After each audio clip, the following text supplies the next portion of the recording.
itsmintsalad, and I saw Pokemon Arceus and the Jewel of Life. It is directed by Kurihiko Yuyama, and this is the 12th Pokemon movie, so if you haven't seen it, I will spoil it for you. The movie starts, we're following Ash, Brock, and Dawn, and this movie picks up from the previous two movies.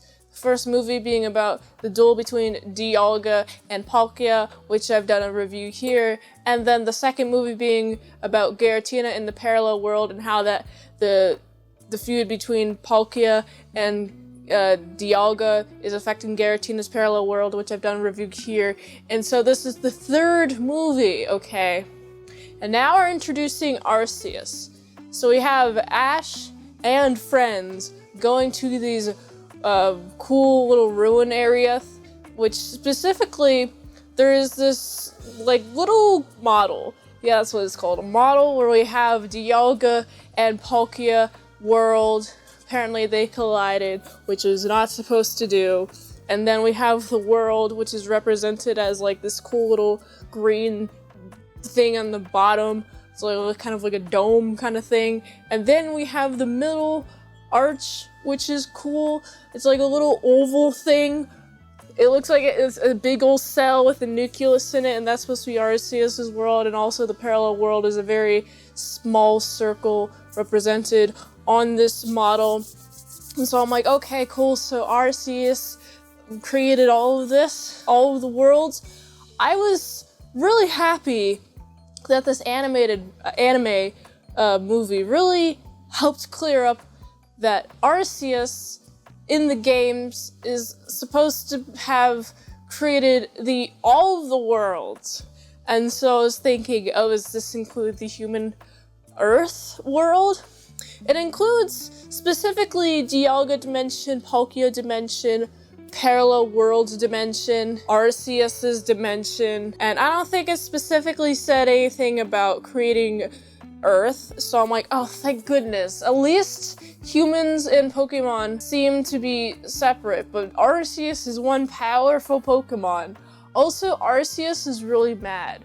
Arceus is really mad because the Jewel of Life, he's asking for it. And of course, we have Dialga and Palkia and Giratina fending off Arceus in like this awesome collaboration, okay? And this is only possible by this one chick who is an ancestor of the person who betrayed Arceus and not giving Arceus the Jewel of Life when necessary. Of course, Arceus is very mad, but we have Dialga. Dialga is like, oh, I'm gonna have you guys go back in time, because Dialga is a very intelligent being, which I really appreciate. Doesn't seem that Dialga really speaks English directly, but honestly, it's pretty cool.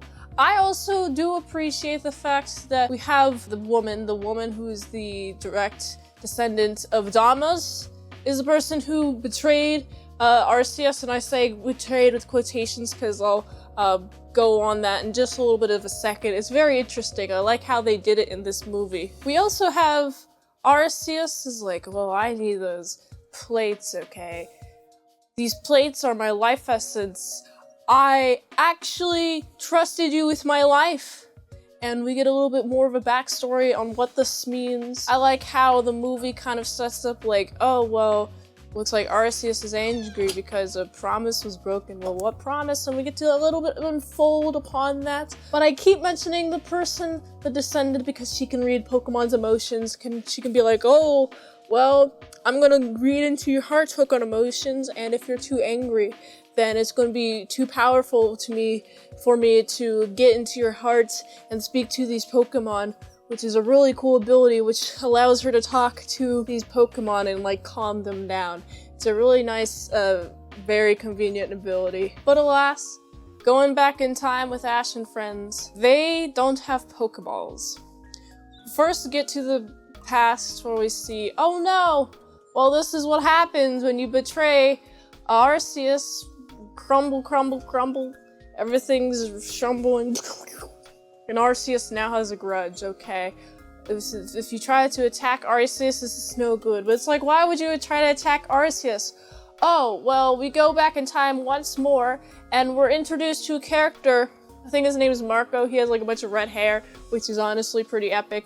And he has this bronzer which can hypnotize you. It's like, oh, so I can see how Damos, who's like, I would never, ever, ever betray Arceus, okay? Arceus saved the world when it was being hit by meteors and promised like 5 of his like 16 life plates to making sure the soil is enriched. And luckily Damos is like, oh, thank goodness that I've been showed my future descendants.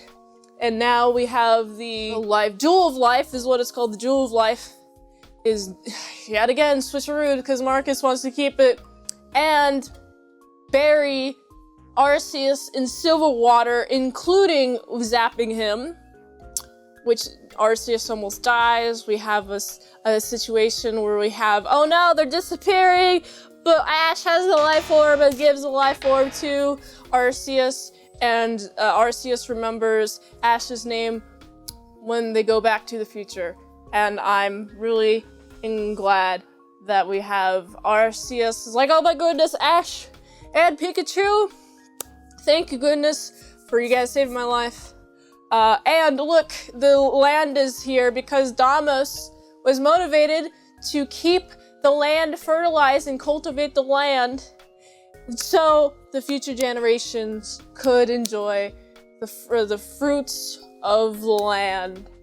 And I really like that. It's like, oh, well, you can take something that's completely hit with meteors and not prime for life.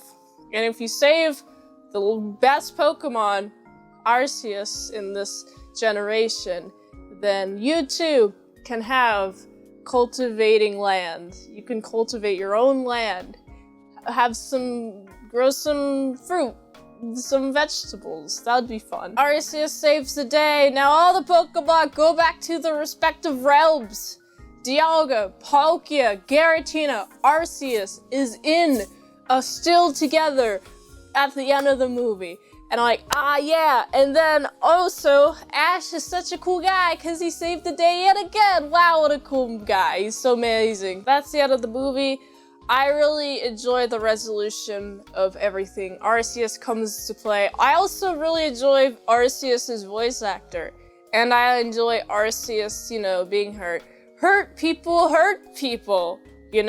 That's kind of what the situation is, but I'm glad everything is resolved, and yet, again, Ash is here to be the guy who fixes the day. So I gotta give this movie a solid 6.8 out of 10. If you like this review, watch another one. YouTube really likes that. You can also like, comment, subscribe, and share this video with everyone you know. The ultimate goal of this channel is for me to become an expert movie reviewer, so if I haven't reviewed it on the channel, there's a chance I haven't even seen it at all. If you'd like to request a movie in the comments below, you can do that, or you can fast track a movie review request at patreon.com/ASEPresents. $20 a month for one movie review per 1 month, or $3 a month for 250 vlogs that are up there, plus the how to draw Pokemon tutorials will be posted there earlier and first on patreon.com/ASEPresents. And if you'd like to help support the daily grindiness of all these daily movie reviews, you can go to this link tree. It really helps the daily grindiness of all these daily movie reviews. So you can go here. And until next time, I'm Mint Salad Sauce. See you later, my salad croutons and bacon bits.